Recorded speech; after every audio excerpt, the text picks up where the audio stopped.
行吗？可以。来，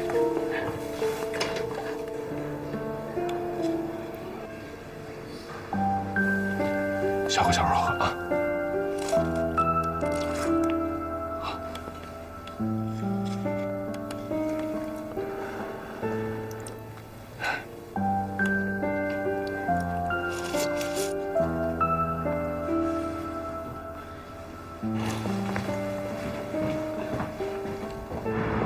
一凡，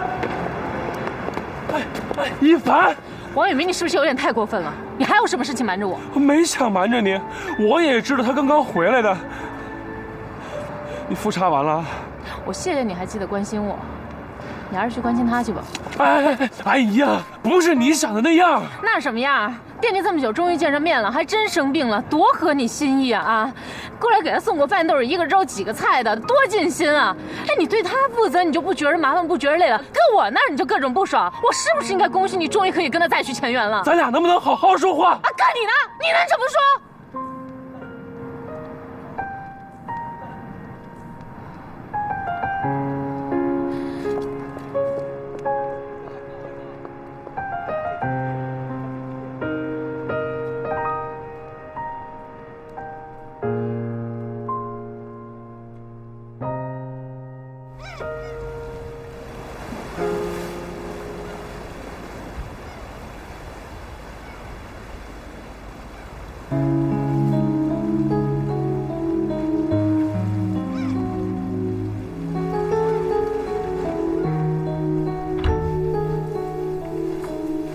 怎么了？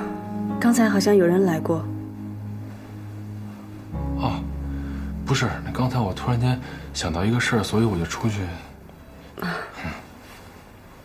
哎，我来了，这是我们公司旁边啊那个杨妈妈家常菜做的，特别好吃，能让你尝尝啊。谢谢。哎呦，这是有人来看我你了？哦，刚才叔叔阿姨来过。他们没说什么吧？没有，就是过来看看我，让我好好养病，说有什么需要帮忙的，尽管和他们说。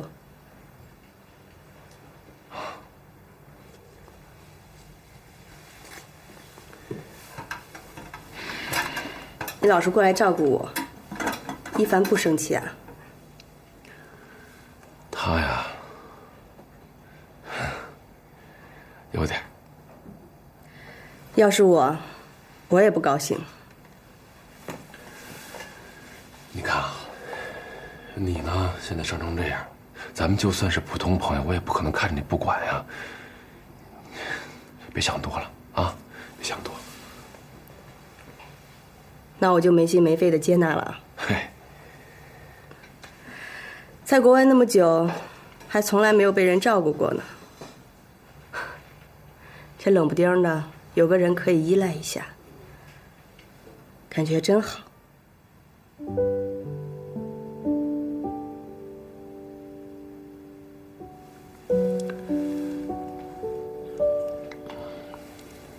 你看你平时也不是一个喜欢依赖人的人，是吧？玉明，哎，这几年你写给我的信，我都看了。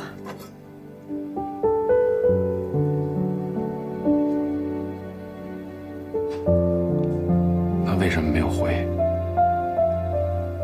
我一直以为时间可以让我淡忘掉一切，后来发现我错了。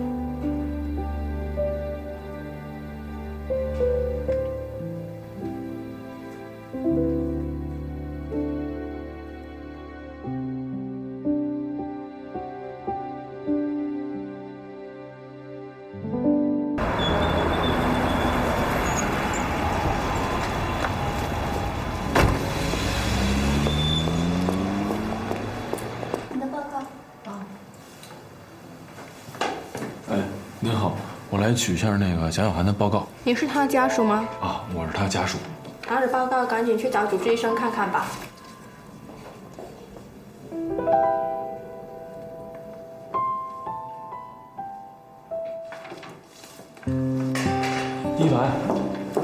一凡，一凡，你听我说，一凡，你报告出来了，你给我看看。住院部的报告也需要你过来去啊？不通常人家都会直接送到病床上吗？你是有多担心啊？才火急火燎自己跑过来取。咱们回家吧。回去干什么呀？你那个想花一辈子、照顾一辈子的女人，不就躺在那儿吗？照顾她就行了，真的挺好的。你当她的家属吧。祝你们幸福。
在家。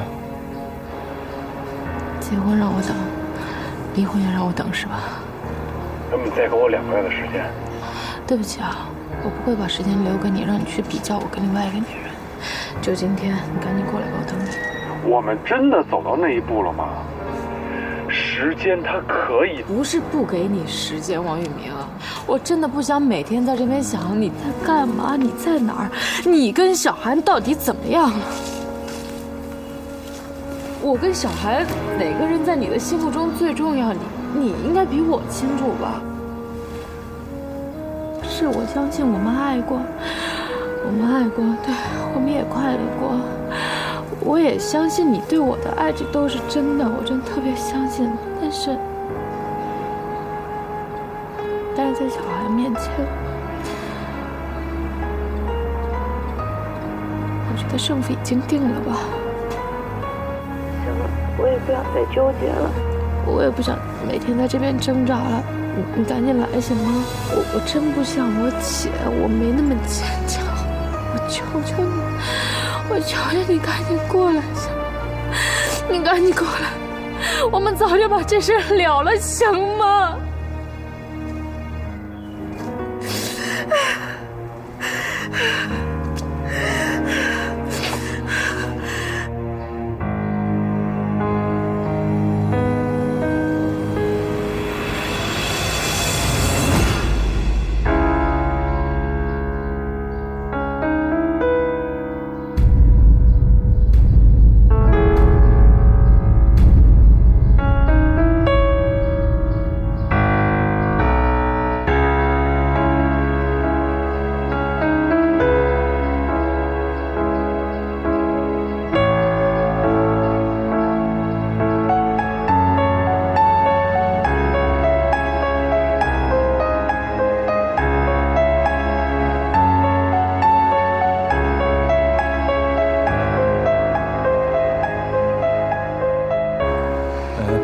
血压吗？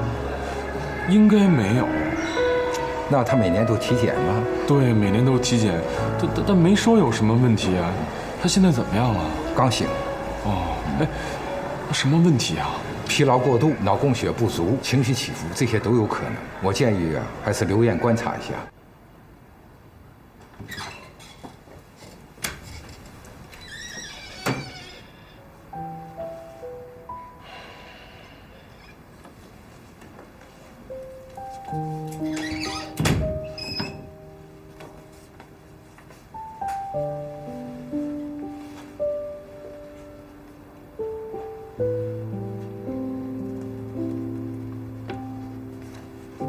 你醒了？我不住院。听医生的呗，就1、2天。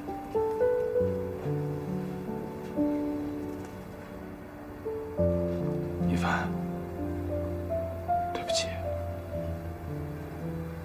都是因为我。行了，你别说了。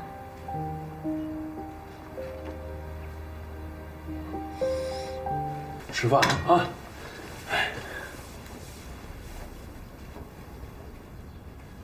怎么那么高兴啊？这风的天才看完了，这么高兴啊？哎，那我再猜猜啊。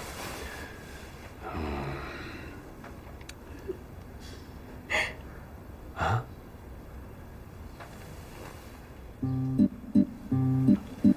哎呦，你这能动了啊？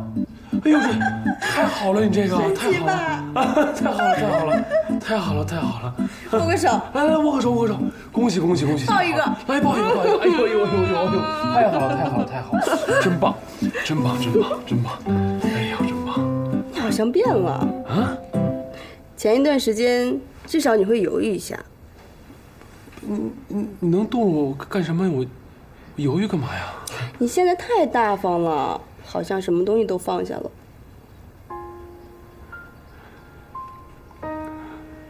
哎呀，你看这，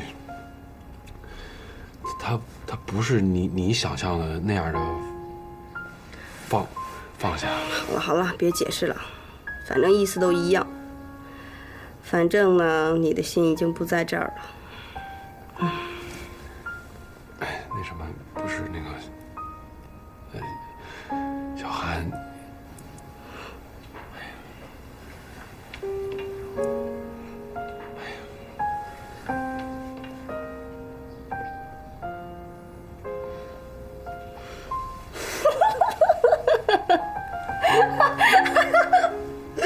又上当了，我逗你玩的。你呀，你这也不知道你在左边还是我在右边。你在右边，你是疯子。行啊，饿了吧？饿了。吃饭啊！我给你弄啊！哎。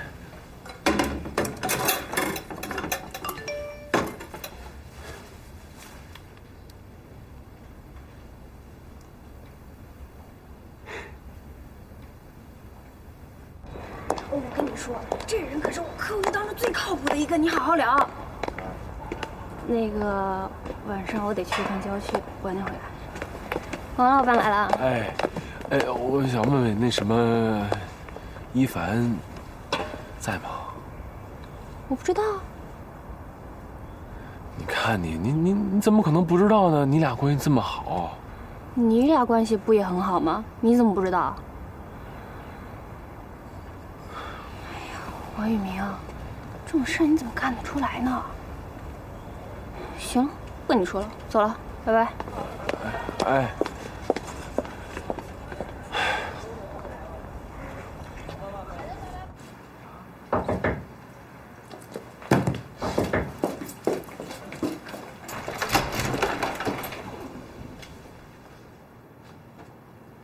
你来干嘛？我来看看你。不邀请我进去吗？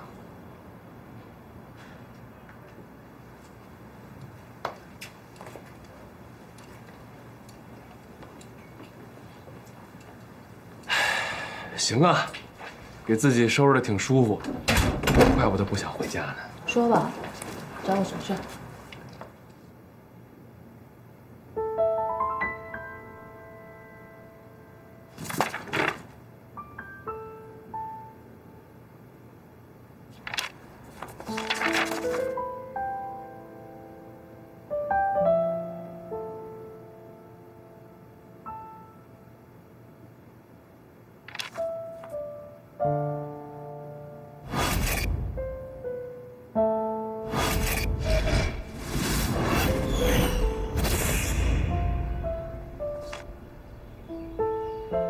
你上次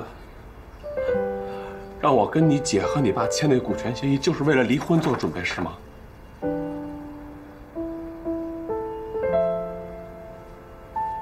你开公司，我给你的那一部分钱，算是婚前财产，可以作为股份，也可以作为借贷。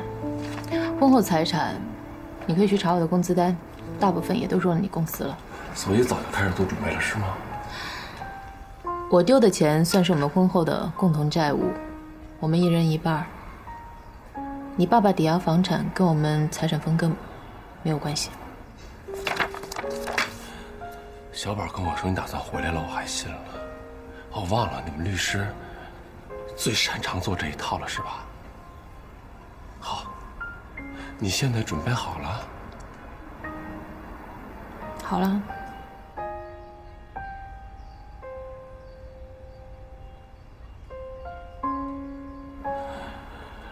我还为了小韩的事感到内疚呢，没想到你比我现实。你什么时候变成现在这样了？不是我什么时候变成这样了，是现在的你，只配这样的我。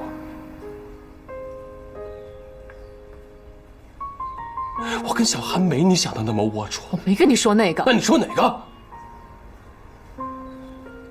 王雨明，你别装了，真的我都知道了。你知道什么了？你知道什么了？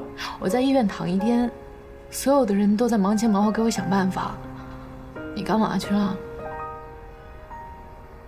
卖车，转移财产。我在病床上躺一天，连午饭都是人马静给我送的。我自己强撑着去洗碗的时候，我一直在跟自己说，你是去给我想办法了。我一直告诉自己，你是想办法给我去筹钱去了。就算最后什么都没有筹到，没关系。黄雨明，你至于吗？你用得着那么着急吗？非得让我在躺在病床上的时候你这么去做吗？你就那么怕摊上我这么摊子事儿吗？你是不是就想好了自己把事情全部都处理好，然后再来跟我离婚啊？连人家马静他都把自己所有的钱全都给我了，你还说我现实？哎，你不现实啊！那天你到我们公司去找我，你知道我为什么不在吗？我跟瀚海谈好了，我独立接手的第一个经纪案，成交的价格连启明都特别惊讶。我签下合同的时候，我第一个想到的就是来找你。就算你跟人小韩，你也是我想分享的人。我屁颠儿屁颠儿的跑去找你，可结果呢？你卖车了，卖了那么久我都不知道，现在你还说我现实？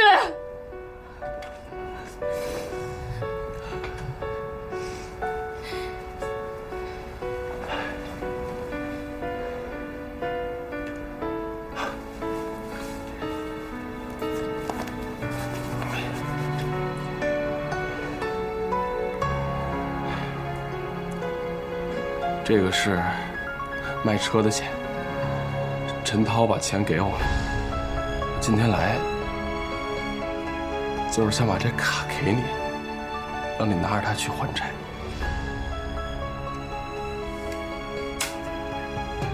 他的钱，他老婆拿去理财了，今天才到账。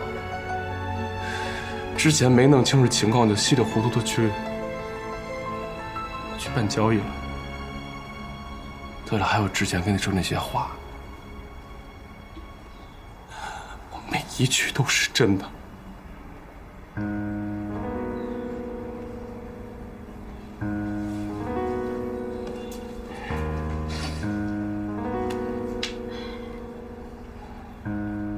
王一鸣啊，我累了，真的，跟你在一起太折腾了。以前是因为钱，因为小韩，现在没有原因。没想到我们俩的信任竟然到了这么一个地步。之前签完合同我去找你，我以为我已经想得很清楚了，可是现在，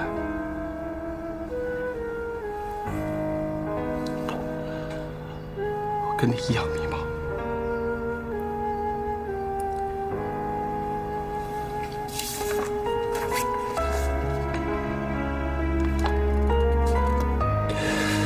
这个我拿回去看，拿回去看。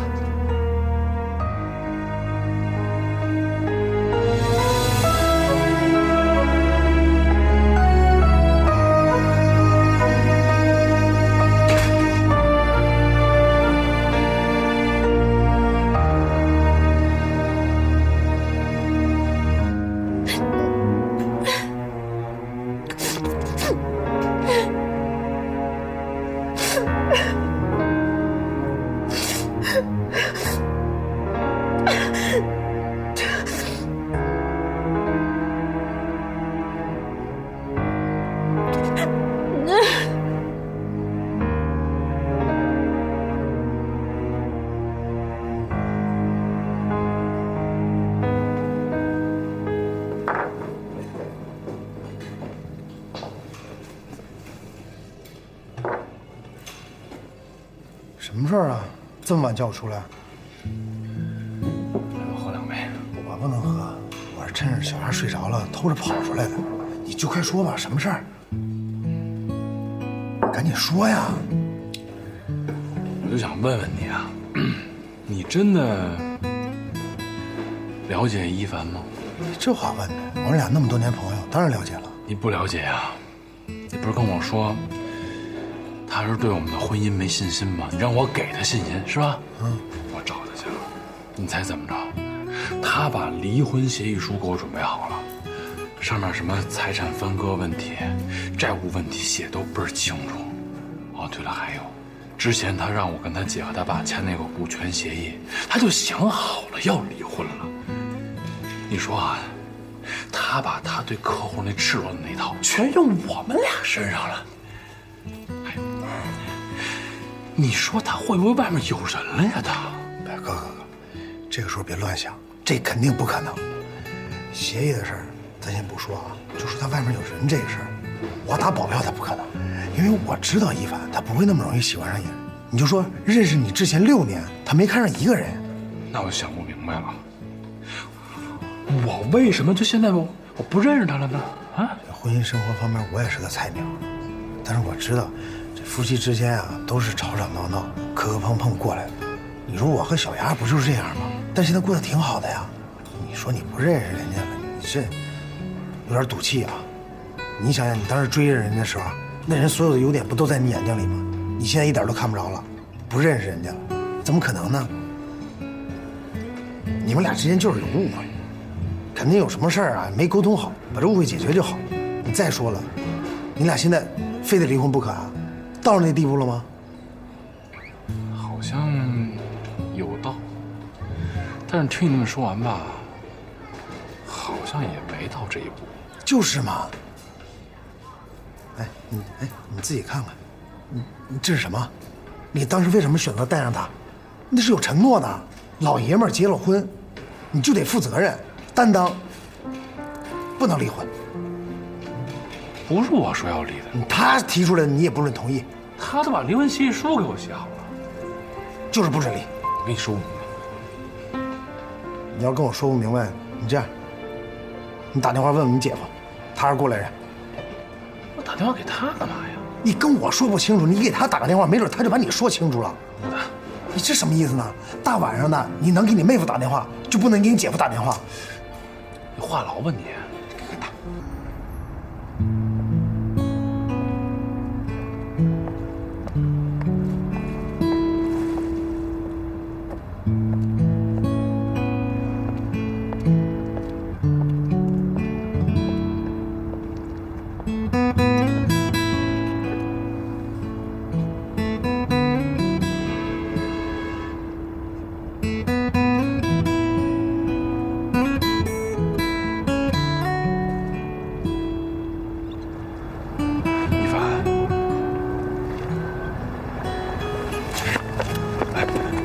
一凡，有些话我必须要跟你讲。自从我跟你领了结婚证以后，我就认定是你了。在我心里，我只爱你一个人。我知道小韩的事情让你心里不舒服了，但是我必须要告诉你，照顾小韩是出于一个普通朋友的道义，可对于你而言，你是我一生要守候的那个人。是我承认，前段时间有很多事情我做的不对，我因为工作的事情我忽略了你。但是你知道为什么现在这个公司叫宇凡科技吗？我就是想通过现在这个公司，让我们俩的未来能够美好起来。所以我想恳求你，咱俩能不能静下来，心平气和的好好的谈一谈？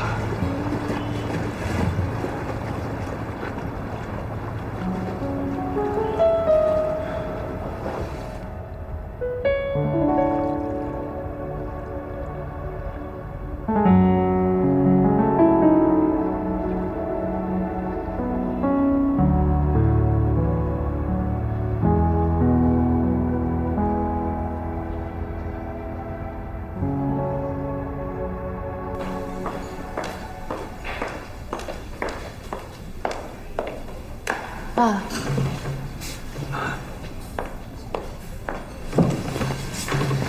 喝点咖啡。怎么把我约到这儿来呀？在家里没法跟你聊，你妈妈总搅和。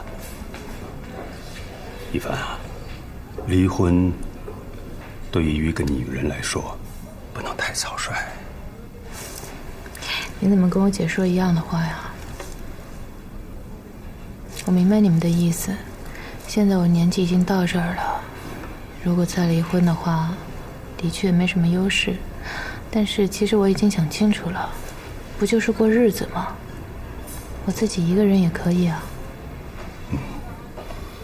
没想到在感情问题上，你这么不自信。这不是不自信，无非就是成为再生女。您看婚姻市场那些在墙上挂着的离过婚的三高女，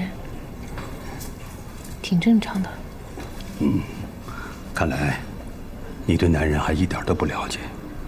你知道一个中年的单身的男人要找一个什么样的女人结婚吗？漂亮的，听话的。男人们都喜欢漂亮的女人，但是男人真正在面对婚姻的时候，那是非常挑剔和谨慎的。你知道男人要找一个跟他生活一辈子的女人是什么样的？那您说是什么样的？好，那我就给你讲一下我自己的真实故事。当年我在纽约读书的时候，我住在郊区。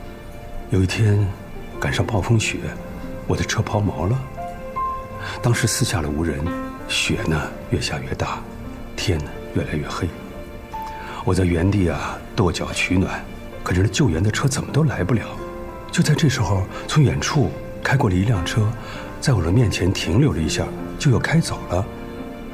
开车的是一个长相很普通的女孩，是个美籍华人。正当我一个人在那人生地不熟的地方感到绝望的时候，那个女孩又折返了回来。原来他是回到家里取了一个备胎，又开了30公里的车来找我。后来呢？他帮着我一起用千斤顶把备胎换上了。在那暴风雪中，我看到他那被雪花吹得红彤彤的脸的那一刹那，我觉得什么美丽呀、性感都不重要了。只有这样的女人，才是能够跟我生活一辈子的人。所以你们就谈恋爱了？是啊，我们相爱了。可是后来在一次车祸中，他永远的离开了我。我无法忍受那巨大的痛苦，我就回国了，离开了那让我伤心的地方。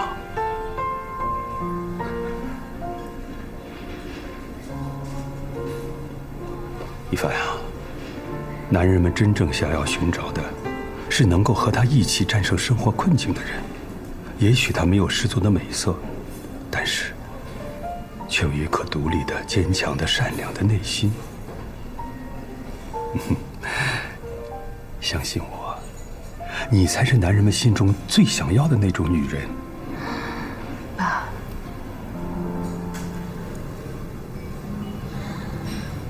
您放心吧，我们的事儿我们自己会处理的。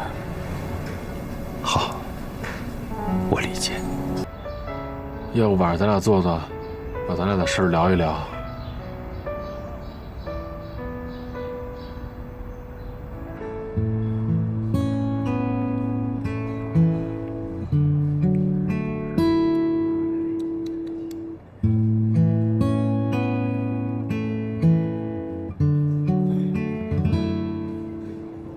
你把我叫到这儿来，就是要看你喝醉的。我带你上这儿来，是想让你看看这舞台啊，问问你还记不记得了？记得了，怎么能不记得呢？心情越不好，记得越清楚。当时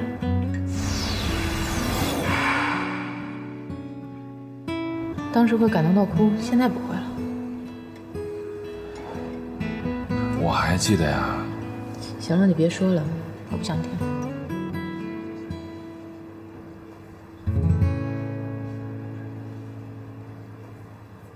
想好了吗？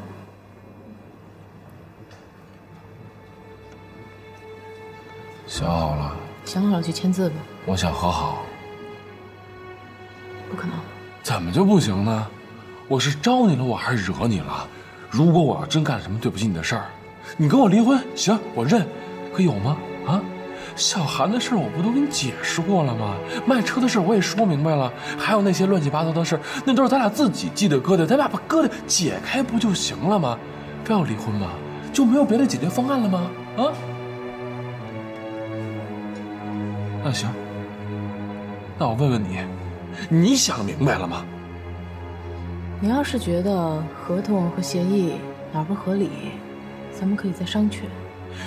你别拿那破纸跟我说事儿行吗？我们俩的感情已经沦落到要用这种方式来解决了吗？那你告诉我应该怎么解决？我给你那么多时间，你想过吗？我没想吗？太好笑了，我没想吗？我一直想尽一切办法，想让你怎么回心转意，你呢？你就想让怎么签那破字儿？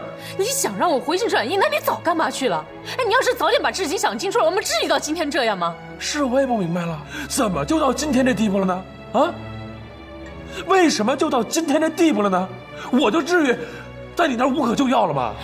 我的问题好吗？是我的问题。我做律师的，我处理那么多离婚案，我怕了好吗？现在落到我们自己头上，我更怕了好吗？我自己的问题 OK。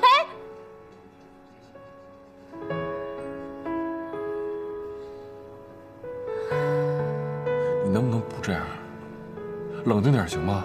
你现在这态度只能让我们俩啊变得越来越僵，怎么就不能好好的沟通呢？我也不想跟你吵。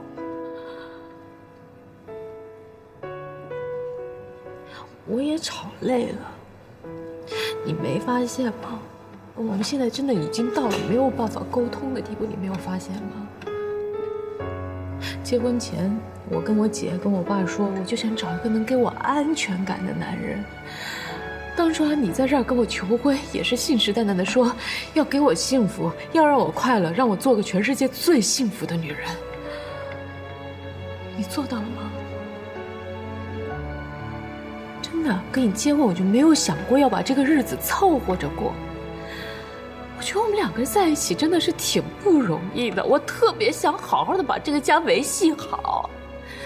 可后来发现，我真的是一点气儿我都喘不过来了，一件事接着一件事不停的来，我每天都在过着处理矛盾的日子。你妈跟我闹矛盾，你不管，我自己解决；我生病住院，你也不管，我也自己解决。小孩那事儿，你根本就没有考虑过我的感受，我也只能自己解决。王宇明，你到底还有多少事让我自己解决？我撑不住了。我错了，我错了还不行吗？我错了，是我想的不够仔细，行了吧？你说这些都对，我觉得我们俩呀，走到今天挺不容易的。我们俩在病房的时候是看不见的病友，后来是网友，再后来转了一圈，因为工作的原因把我们变成了并肩熬夜的战友。100对里能挑出1对来吧？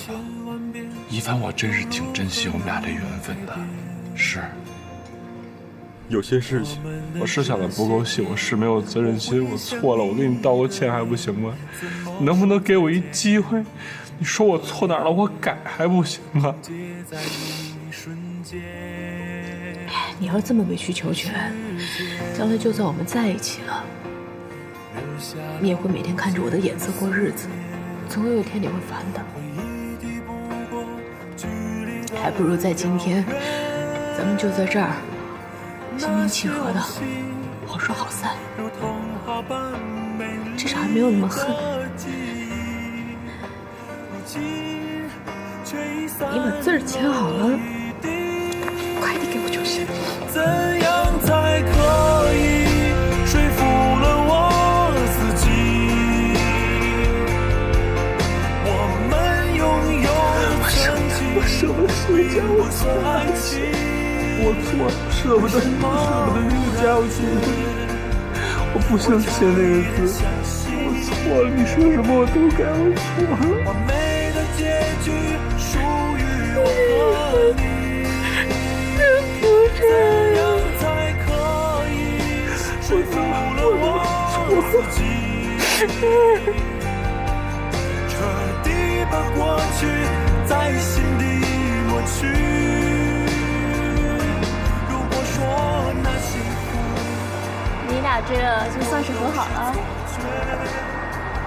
反正就他抱我那会儿，什么过去啊，讲小韩的。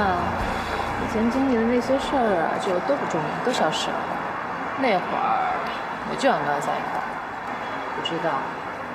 我跟他说，你再考虑3天。谢谢李奶奶。瘦了。前段时间太忙了，都没过来看您。最近您去考公中心看过林芬姐了吗？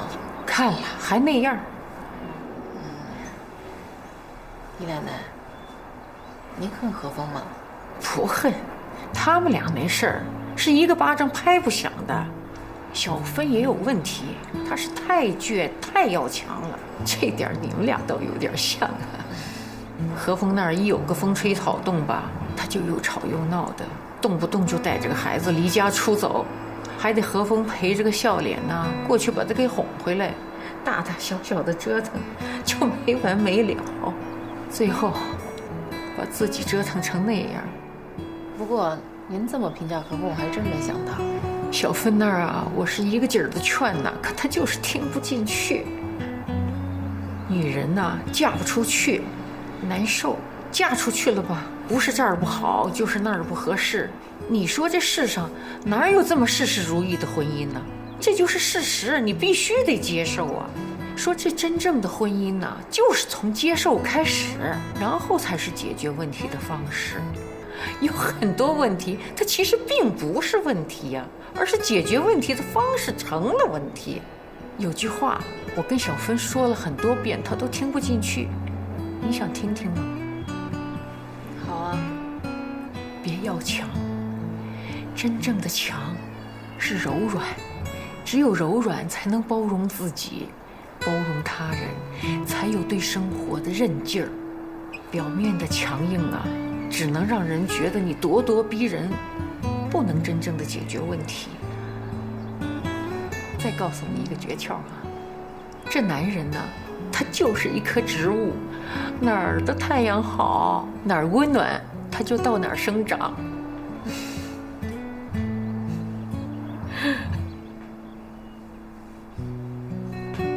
一帆啊，你可要过得好，别像我们家小芬那样处处往坏了想。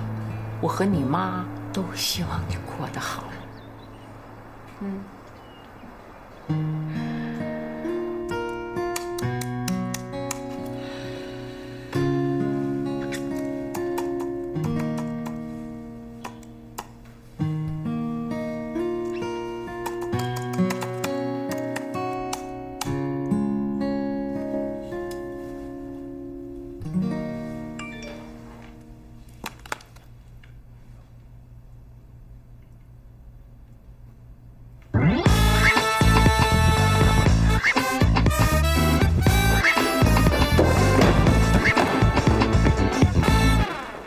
我这单身公仆的使命啊，是终于完成了。辛苦了，亲，我会给你打赏的。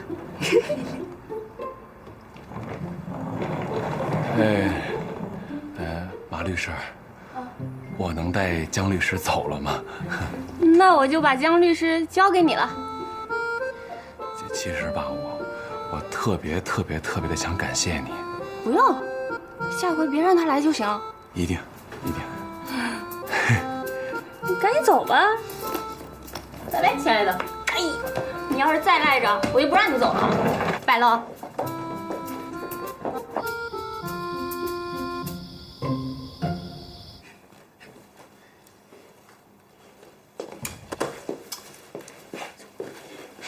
你说他们俩这怎么回事？之前谁说都不听，哎，怎么突然他就想通了？想通了好啊，别过来，睡觉。哎呦，坏了，操！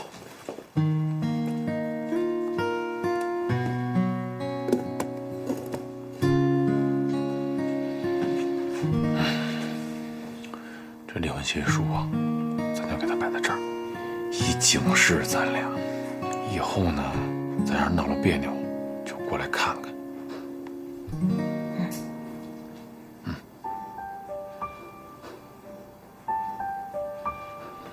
谢谢妈。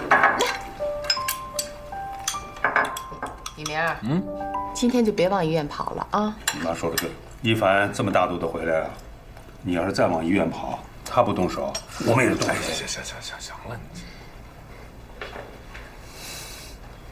妈，今天早餐有多的吧？管够，有的是。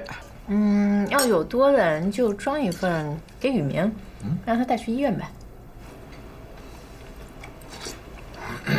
没有，我是觉得小韩现在恢复挺重要的，这要恢复不好就是一辈子的事儿。我想家里的饭菜总归是比外面的干净，所以能从家里带尽量还是从家里带。哦妈，你要是有空啊，就煲点汤吧，您煲的汤赞。没问题，熬汤。谢谢妈。打车过去吧。这早餐拿过去要坐公交，都变成小午饭了。病人不得按时吃饭吗？啊，你怎么编这么好了？真不错。干嘛？你就会欺负我呗？我哪敢欺负你呀？还有啊，我那代理费下来了，在我抽屉里那张卡上。你不是拿卖车的钱给我还了马季和黄老大的钱吗？你就拿上钱去付个首付，把车买了。我买车干嘛呀？我不需要车。男人在外面跑，面子上的功夫不是还得有吗？不需要这个撑面子。再者说了，人国外好多老总上下班还骑自行车呢，把事儿干好了才是最大的面子。怎么现在这么乖呢？你都学着这么乖了，我还不得学乖点啊？哼。那我去医院了。去吧。你就没什么要嘱咐我的？没有。真没有。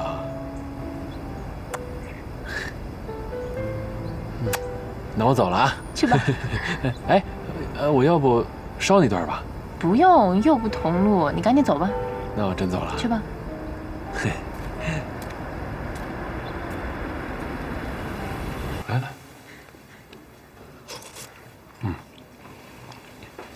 昨天大夫说呀，我可以适当的下床活动活动。康复这事儿啊，不能着急，慢慢来啊。来，哎，今天这粥味道不一样啊。哦，这粥啊是我妈做给你的。就是一凡跟他说，跟他说的。你们俩和好了？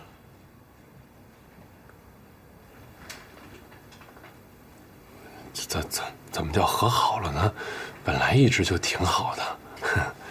你太小看女人的第六感了。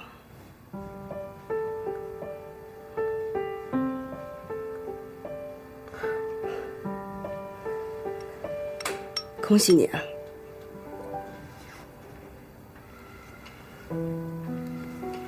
吃饭的时候别老说话，来。哎呦，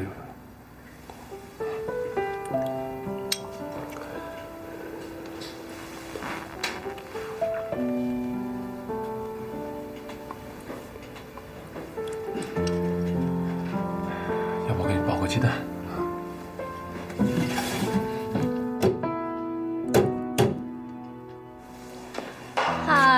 ？Good morning。早。前段时间有人还说要嫁给我呢，啊，八心八肺照顾了你那么久，男人一勾手你就回去了。我这不是回来陪你了吗？现在这是上班。哎呀，我算是看明白了，不管男人怎么让你伤心欲绝，闺蜜怎么给你安慰，最终还是敌不过男人那么一勾手啊。哟，可以了啊，可以了啊，乖了啊，不要跟我男人吃醋了啊。少来。昨天小新给我打电话了，说她又跟她老公吵架了。我这苦口婆心是劝了好几个小时，不管用，人家老公突然打电话来了，直接把我电话给挂了。我这不放心啊，万一再出个什么事儿可怎么办呀？我就赶紧给他打回去了。你猜怎么着？人家俩人好了，屁颠看电影去了。这我是哄半天，人家男人只花了3分钟时间就搞定了。我们这些单身公婆啊，得有多强的心理素质啊！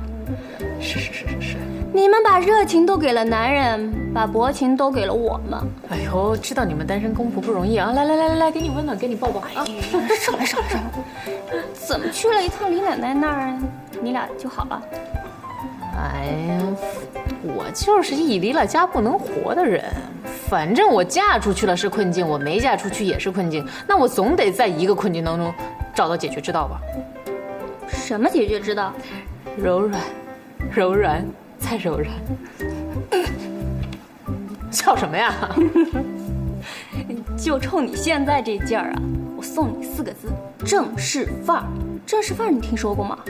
你江一凡才是正式，大气、沉着、冷静，先把小三儿给解决了，回头再好好收拾你家王玉明。必须的嘛。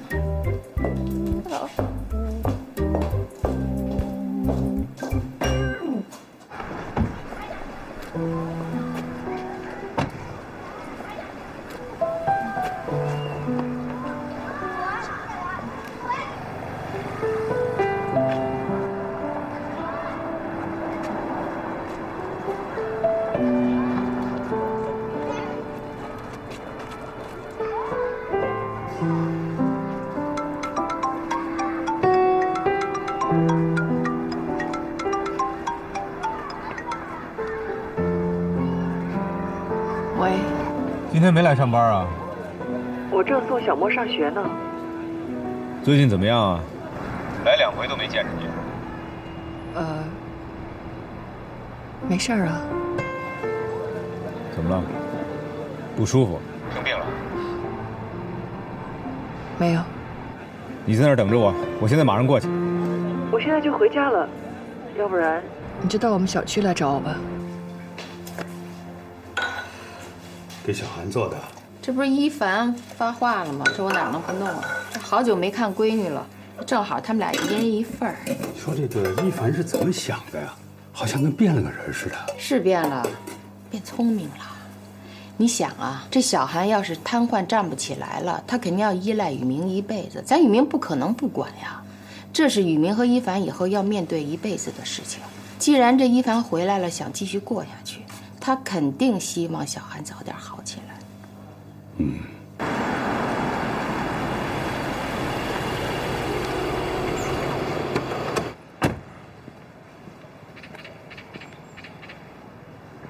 怎么脸色这么不好啊？有吗？是林伟又怎么你了？他搬出去住了。啊？算了，不说这个了。找我有事吗？咱甭在这儿聊了，找个地儿边吃边说吧。啊！哎，我现在什么都吃不下。你瞧你现在这脸色，有一大半就是饿的。我跟你说，人饿的时候啊，看全世界都别扭；吃饱了，天塌下来都没事儿。走，走。妈，你以后就不用给我送汤了，小宝每天都给我煲，我都喝吐了我。你吧，就生在福中不知福。我跟你说，你妈这辈子都没喝过你爸煲的汤。要这么说吧，人小宝还真不错。就那样吧。妈，你看这怎么样？这怎么弄个粉色呀？这还不知道男孩女孩呢。也是哈，啊，是吧？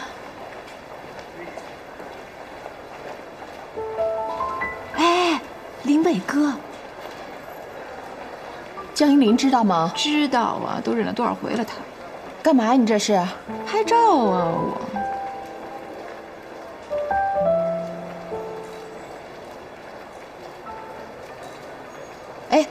干嘛？你这是？你现在不能动气，怀着孕呢啊！我不动气，我就过去提醒他们一下，要不我对不起依林姐。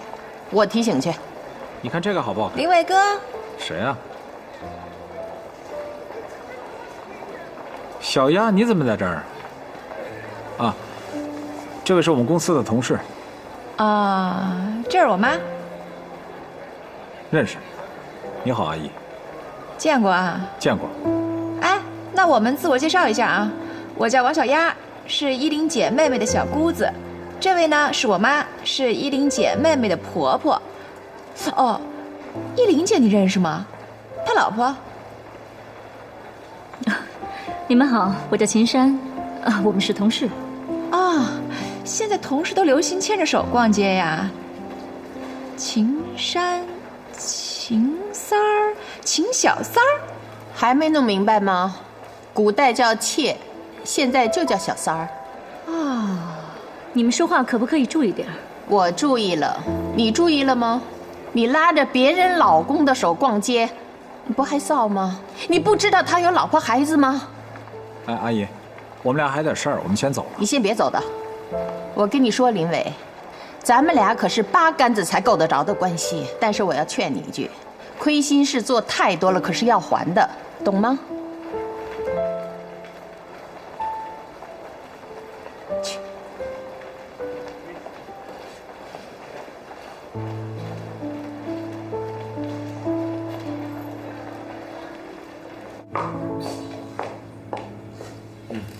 请慢用。好，谢谢。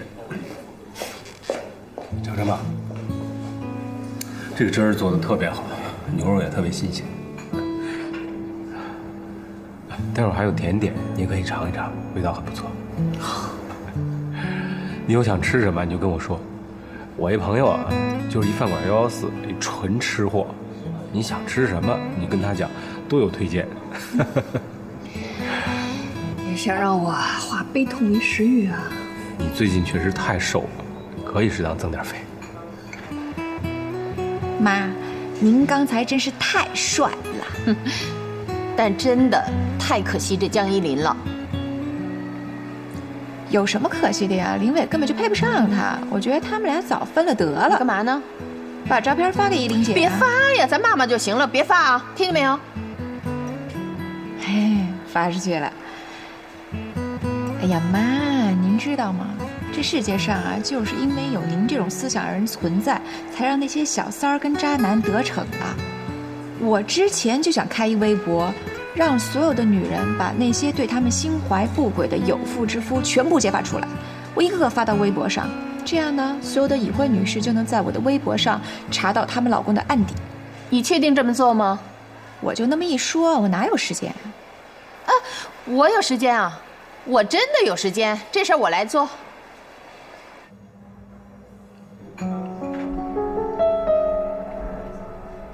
怎么了？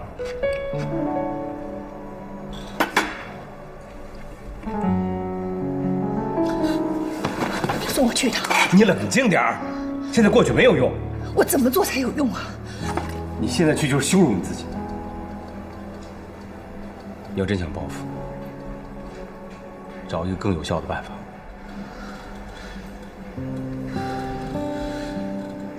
其实你是一个很优秀的人，你的问题就是放不下。现在你该放下了，你好好想想怎么能让自己过得更好。不管什么时候，你记着，你还有这个男闺蜜呢。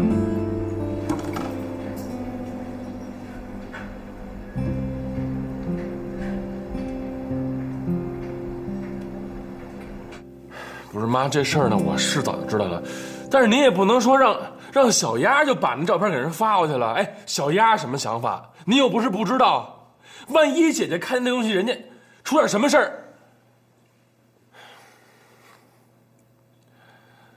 行了，我不跟您说了，这样吧，我跟一凡过几趟，好不好？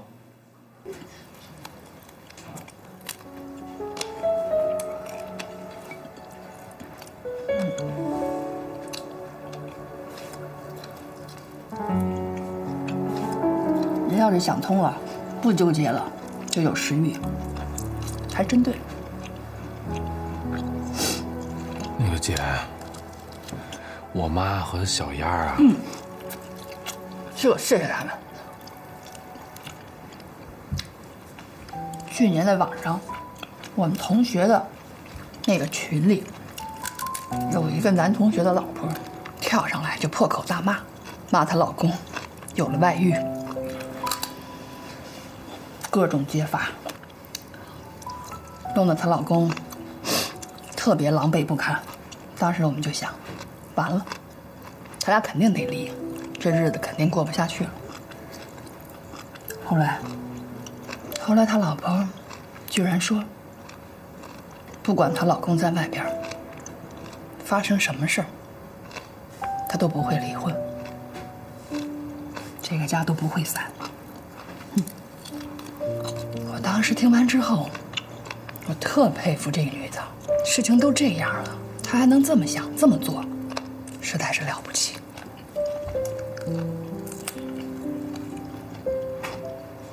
可是今天，我不这么认为了。女人就一定要忍吗？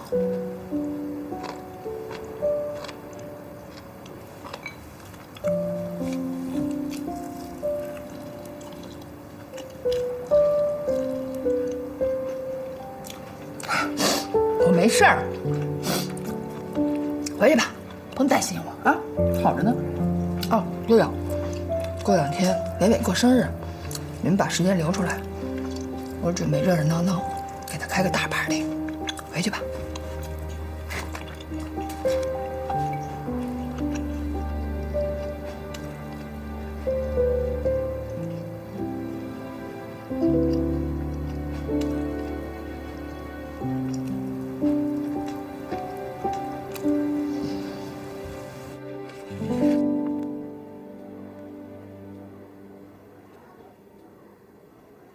杨宝，你那新房什么时候好啊？怎么了？我说你的新房到底什么时候好？哇，都是8成新以上的， 1分钱不用花，还没有甲醛。什么意思啊？这样，我给你算笔账啊。你看啊，咱们要是找一个装修公司，这装修费吧就得7、8万，家具家电加在一起又得2、3万。刚装修完还不能马上住，得放甲醛。然后呢，咱们还得租房子住，那肯定不能住这儿啊，还得交租金、押金，这又是一笔钱。现在多好啊，马上就能住，省心省力还环保。鸭宝，啊，我知道你会过日子，但我没想过你这么会过日子。别激动，别激动啊！我知道是吧？省钱归省钱，但咱钱呢都放在刀刃上，你的营养。还有这个宝宝的营养，那绝对不能省。还有，宝宝出生以后用的、穿的，那都得是最好的。你放心，亲爱的。这个新房子呢，我一定装出有家的味道来。我知道省钱不等于凑合，是不是？我一定让你满意。我不满意。你看你这还没去看呢，怎么就知道不满意了？这样，到时候你验收，好不好？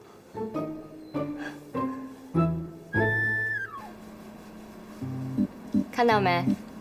这儿，小胳膊小腿的，很健康，就觉得这孕育中的生命呀是最美的。好了，挺好的。哎，大夫，我还想再看一会儿，行吗？好啊。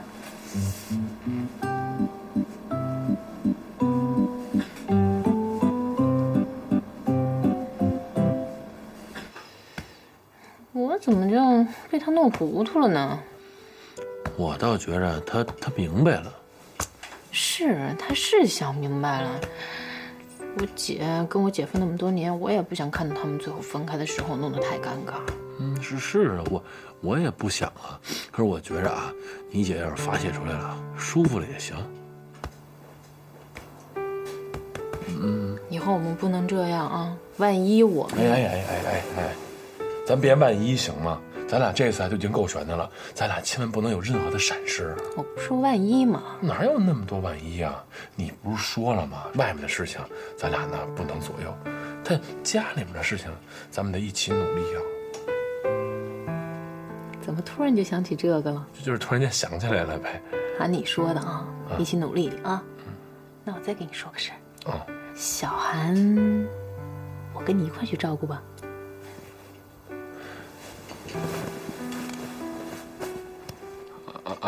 什么？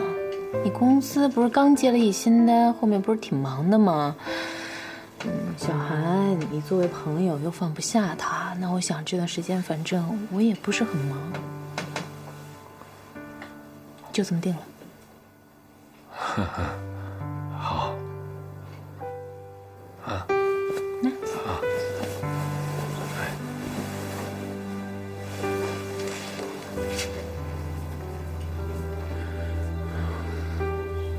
舒服吗？舒服。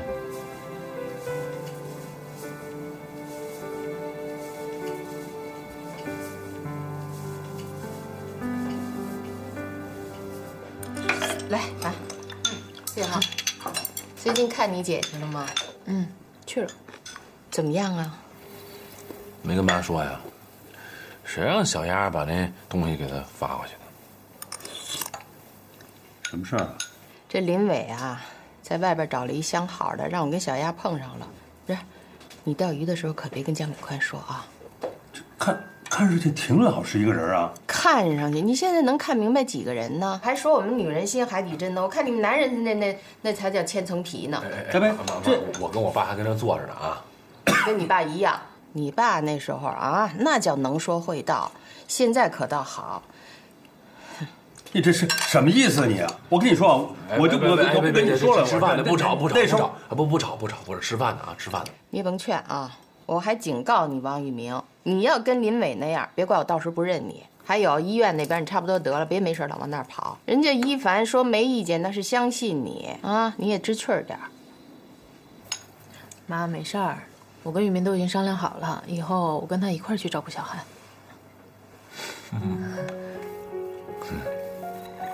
哦，对了，还想请您给我帮个忙呢。帮什么忙啊？您不是特别懂保健品吗？我就想让您帮我去挑一点保健品，到时候给小韩送过去。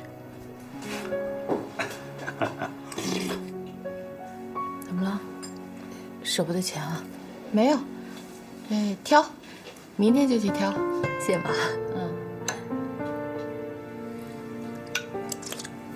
哟，慢着点哎，我这买保健品腿脚利索着呢。妈，这说你过来，他们挺高兴的，我看你。我挺激动的，也高兴。我买了这么多年保健品，我有多少经验啊？没人跟我交流，我有劲使不出来。你们老不信我，你们信不是正使着呢吗？